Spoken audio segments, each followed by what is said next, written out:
Is it time for a difficult conversation about James Franklin and Penn State? We will have that conversation right now. Lockdown Big Ten starts now.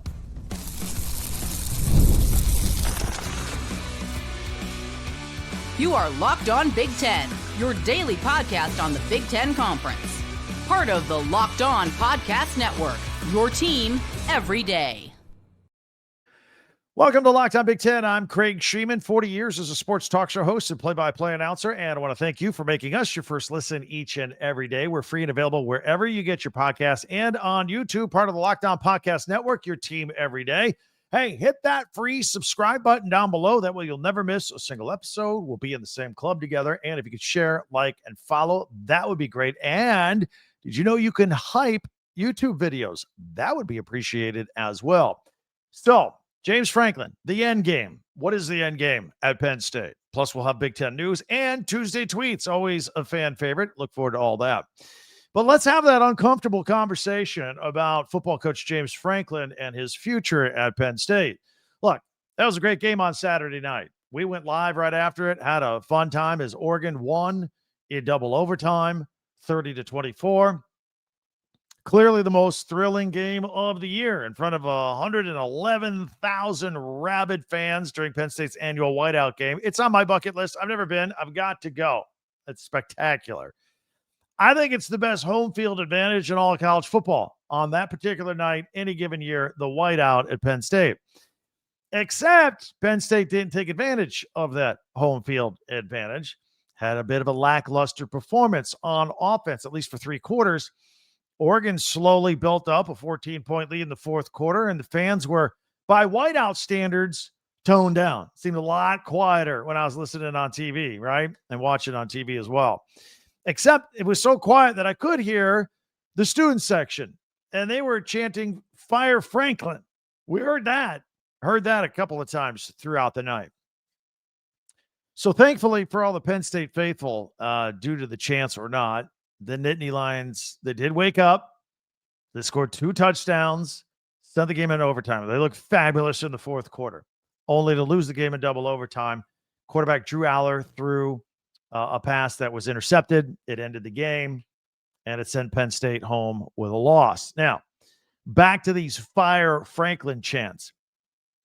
You know, surely you would not fire a football coach that for more than a decade, it gets your team double-digit wins almost automatically year in and year out. Surely you would not fire a football coach that got you to a Big Ten championship game last year, although you lost it. Surely you would not fire a coach that got you to the college football playoffs and came within 3 points of advancing to the championship game with the loss of Notre Dame. Surely you would not fire a coach who consistently recruits talent that is regularly good enough to go to the NFL at multiple positions. And by the way, when those players leave for the NFL, next man up, you replace them with other future NFL players. I mean, the two deeps every year, they're just churning them out there at Penn State. Surely this Penn State program is rolling. It's one of the best in the country, right? Surely. Here's the problem that has Penn State fans so exercised right now. James Franklin and his program, they're known for not winning big games. Can't win the big one. I mean, that sticks to James Franklin and Penn State more than any other coach out there. And Saturday was a big game. But it wasn't the only one for Penn State. I mean, James Franklin is 4-21 against top 10 teams. He is 16-29 against top 25 teams. You know, last year he lost to Ohio State again.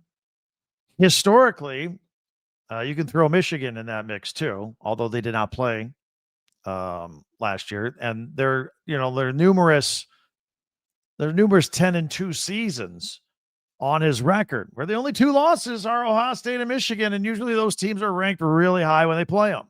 They win all the other games. Now, Penn State lost in the Big Ten championship game last year. They lost to Oregon. And it was another big game loss. By the way, Drew Aller, sidebar here, he is 0-6 versus top 6 opponents. He's not helping either. But if James Franklin's services were to become available for other teams, for example, if he were to get fired by Penn State, he would be unemployed for about 5 minutes. He'd have his pick of jobs. I mentioned yesterday's Lockdown Big Ten podcast, there would be some schools that would fire their coach that they're happy with, that's winning games, in order to get a chance to have James Franklin. I honestly believe that. I mean, just take a look at look around the Big Ten right now. I'm going to ask you some honest questions here. You give me some honest answers. Would Iowa take James Franklin right now? Let's say Kirk Ferentz steps down. James Franklin's available. Whoa. Yeah, they do that in about a heartbeat. Michigan State, Maryland, UCLA, they have a job opening right now. Would they take him? You betcha. How about some trickier questions? USC, would you take James Franklin over Lincoln Riley? You're going to get defense. James Franklin's going to be USC. You haven't had defense in years. That might fix some problems. How about Nebraska? Tough question there, because they're slowly moving up, sort of. But I don't know if they get to the top level. But that's what we say about James Franklin at the really top level. So, I mean, I could go on and on. I'm just throwing out examples here. I'm not starting any rumors. I can start running names here from the SEC, the ACC, and Big 12. Same result. Teams will get rid of their coaches to get James Franklin if he were available. There's a lot of places that would take James Franklin. He would have his choice. So, James Franklin has been very good, but not great for so long that, we finally had this 12-team playoff this last year. We used to have 4 teams. Before that, we had 2. Look, if you go back and look, and let's just pretend that we have had a 12-team playoff for 10, 15 years. Just go back in time. Penn State, more than any other team in the country, would have benefited from a 12-team playoff. They'd have been in the playoffs almost every year. With 10-2, only losses to Michigan and Ohio State, they'd be playoff teams every year. So now that we finally expanded to a 12-team playoff, they got in. They got in last year. But right there, knocking on the door. The very, very good, just not the best so far. But he's always got Penn State ranked in the top 10. So the problem is now the powers at Penn State, look, they don't put $700 million into renovating Beaver Stadium to finish in second place. They want a winner over there. They want to hang some banners. On the other hand, they would not be able to raise $700 million for the new renovations at the stadium if it were not for the success that James Franklin has had up to this point, right? Let's admit that. But things are starting to feel a little bit different. Now, Franklin's saying all the right things post-game on Saturday and press conference Monday. Like, he owns the disappointment. He gets it. He says he understands the expectations. He understands that these tough questions have to be asked of him. He doesn't like it, but he gets it.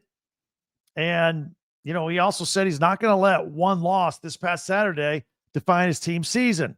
He also said that a few losses over the course of his career, he's not going to let people define him by that and take down what he has built at Penn State.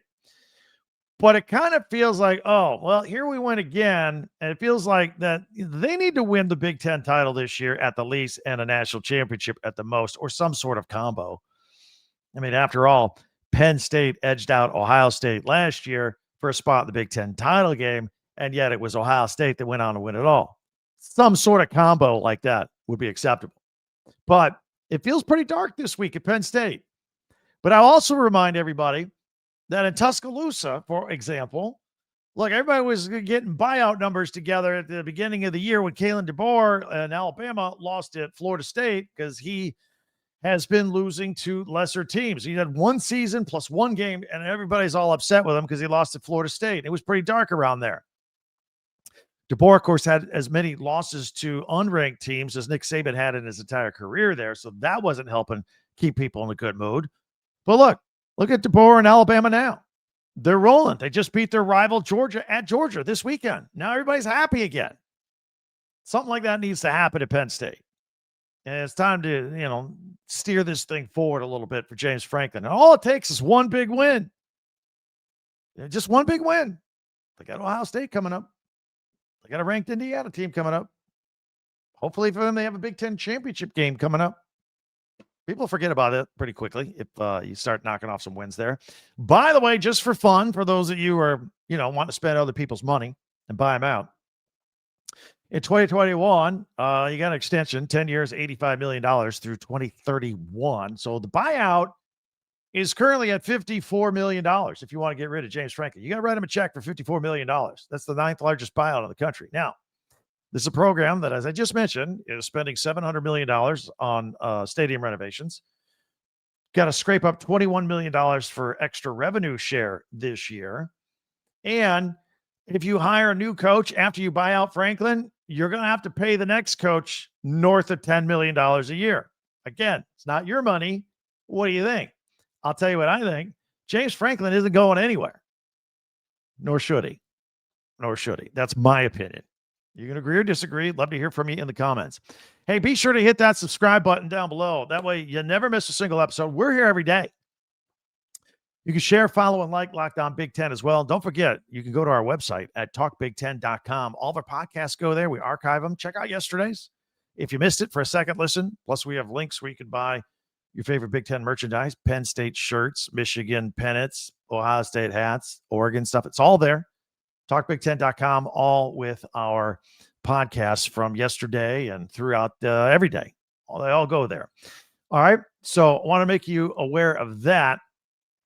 Also, coming up, did you see the end of the Indiana Iowa game? I want to talk about that. There's some weird stuff. I want to kind of iron through it just a little bit. Plus, we have our Tuesday tweets. All that's coming up here in 1 minute on Locked On Big Ten.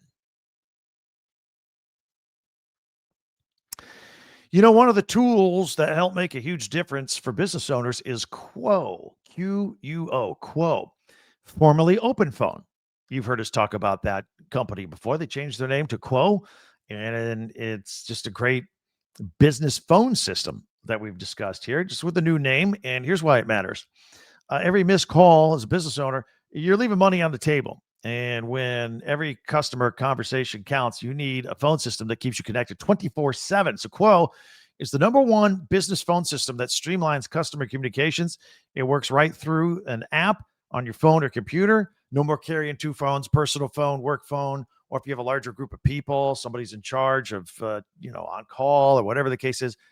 You get this all dialed in with Quo, and that way customers' calls are getting answered by somebody or by you right away at any time. See why over 90,000 businesses trust Quo, formerly OpenPhone.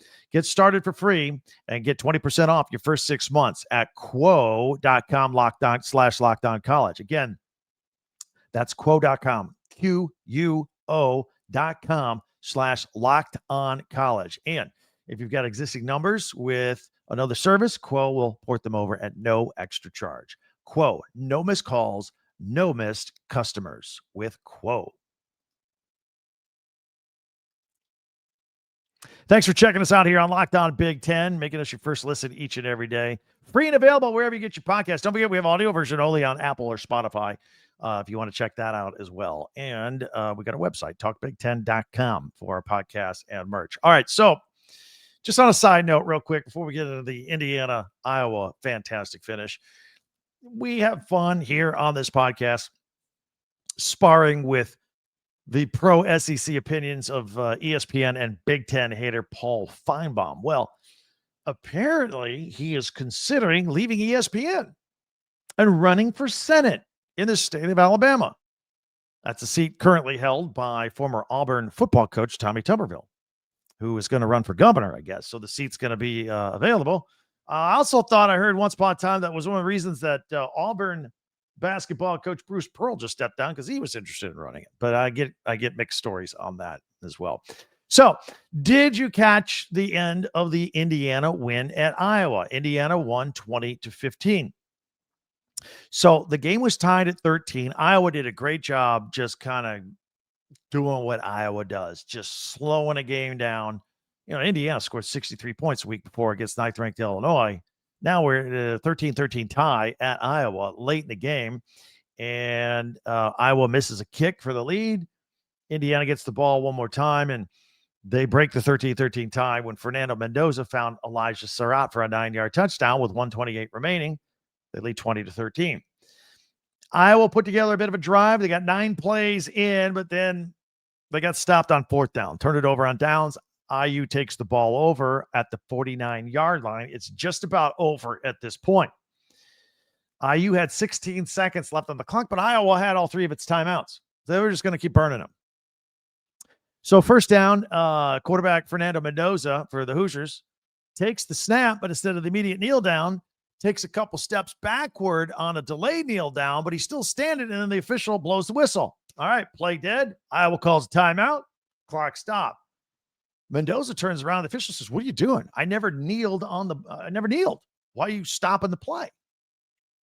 So 2nd down happens. Same thing. By the way, Curt Cignetti's hot on the sideline at this point. And then this happens a couple more times. Each time Cignetti's head's about to explode. And of course, the announcers on Peacock, they totally misplay this. Go, oh, look at Curt Cignetti. You know, he's the perfectionist. He's still coaching up his guys in the final seconds of a game. No, that was not what was going on. He was screaming at the officials, "Why are you stopping the play early? We're not burning enough time left." And then it came down to a 4th down where Indiana took a knee. Iowa was going to get the ball back on downs with a second to go. Could beat you with a Hail Mary or force Indiana to a punt or something like that. It was crazy. So on that last play, during the final timeout, Cignetti tells Mendoza, "All right, you get the ball, you take the snap, and I want you to run," because they're on the 40-yard line at this point. "I want you to run 40 yards. I want you to run through the end zone and take a safety. And meanwhile, we're going to just burn up the clock." Okay. So, and by the way, that's taking some chances too, because an Iowa player caught up with Mendoza just as he was kind of going down in the end zone. Had he forced a fumble, Iowa could have jumped on it and won the game. That's what we were looking at there. So it was pretty risky. And that did not happen. Mendoza did go down to the end zone with zeros on the clock, and it was a safety. That's how we ended up going from 20-13 to 20-15. So a couple of things there. One's fun, one's more serious. Just in case you didn't know, the point spread on that game was 6.5, -6.5 Indiana at kickoff. They were up by 7. With the safety, they were up by 5. They didn't cover. And Mendoza, he's smiling. He apologized afterward in his postgame. Apologized for cooking the point spreads and ruining the odds. I don't think there was anything bad about it. I think he was making a funny. I thought it was funny. I thought it was hilarious. But Cignetti said he needed clarification on the kneel down rule with the Big Ten. So we looked it up. So there's something called a delayed knee. And a delayed knee intended to take extra time off the clock is actually illegal. You can get a penalty for it. I guess if the other team has timeouts, a team can't burn more than like 8 seconds. That's how the rule is. Although Indiana was not getting the 8 seconds. This was happening at 3 seconds at a time. So I think that's why Cignetti was hot about the officials blowing the whistle and stopping the clock. This is known as victory delay, if you will. So I still don't have an answer for you on why it was called that way versus what the rules are, how they're written. Cignetti will find out. So that was crazy because I know Indiana did not get the benefit of the doubt at 8 seconds. Here's the other thing. Indiana could have, you could have done some other things. So just taking a step backward and waiting for people to come around you before you take a knee. You could hand the ball off. Sure. You risk a fumble. You could run parallel, I think, to the line of scrimmage toward the sideline and then slide down, burning a few more seconds. Now you're putting your quarterback at risk if he's running a bootleg at injury. So these are the things that Curt Cignetti's juggling in the final seconds, but he was pretty hot with how that was handled. And he said he got 2 different explanations from 2 different officials as to what was going on, plus what he thought should have happened. So he got some extra time to get some clarification because Indiana's on a bye week this week. So is their next opponent, Oregon. They're at Oregon next weekend. So we just found out that'll be a 3:30 Eastern game, 12:30 Pacific on CBS. We are looking for, I'm going to tell you right now, we're going to go live after that one next weekend as well. Also with that game, Fernando Mendoza and Dante Moore, those 2 of the hottest Heisman candidates right now. So it'll be a great game. We'll be looking forward to that. You'll have first place on the line in the Big Ten. A lot of great stuff. All right, coming up, it is time for our Tuesday tweets, but I would love your comments if you saw the end of that Indiana Iowa game as well. But we got our Tuesday tweets feature. That's coming up next in 1 minute right here on Locked On Big Ten. You get excited watching games. That's why we're fans. We love the excitement of games. You can have even more excitement with FanDuel. You have a little something on it. For example, an NFL game, go to FanDuel. Go to FanDuel.com, and they got a great offer. Can't miss offer right now. New customers can bet just $5, and if your bet wins, you get $300 in bonus bets to use across the app. Super easy to use and navigate, whether it be point spreads, point totals for the game, props, futures, parlay them all together. Super easy to use on the app, and you win, quick payback to your account. So, are you ready to play? Download the FanDuel app now by visiting FanDuel.com to get started. That's FanDuel.com to place your first $5 bet at FanDuel. Thanks for checking us out here on Locked On Big Ten. And we're going to take a look at our daily feature now, Tuesday Tweets. If you are new to our podcast, we always have a feature at the end. Top 10 Big Ten observations from the weekend. We have a lot of great ones. Check it out on yesterday's podcast for a second listen. Tuesdays, hit us up on Twitter or X at Talk Big Ten, number 10. You put something good on there, we'll put it on the podcast. Wednesdays, tomorrow, we power rank stuff. We'll power rank the football rankings as we see them, 1 through 18, tomorrow's podcast. So check that out. Thursdays, we take a look at Big Ten classics and live action on the Big Ten Network. Fridays, we go on the record. Take a look at the point spreads and make our pigskin picks. So we have that to look forward to this week as well. Right now, let's take a look at Tuesday tweets, and we'll go full screen with them here. If you're audio only on Spotify or Apple, just describe what we have here. We got a montage of Oregon fans and the Oregon Duck with the Oregon score. Oregon wins 30-24, double overtime over Penn State. This is from ESPN. Oregon ruins the whiteout game for Penn State and takes the win in double overtime. It's Penn State's first whiteout loss since 2018. Here's an overhead shot of the whiteout with the fireworks going on at Penn State. It's one of the favorite views and shots in sports. Nighttime game there at Penn State. This is from at Go PSU Sports. It says 111,015 strong. That makes for the second highest attendance at Beaver Stadium history. Thank you so much for everyone who showed out today for this historical evening. Hashtag we are. And here's a crowd shot of all the people dressed in white from at Oregon football. It says went 1-0, and it's just one guy in the middle with a bright green and yellow Duck shirt in the middle of all that white with the number 1. Can't tell if that's superimposed with graphics or if that's real, but it was funny.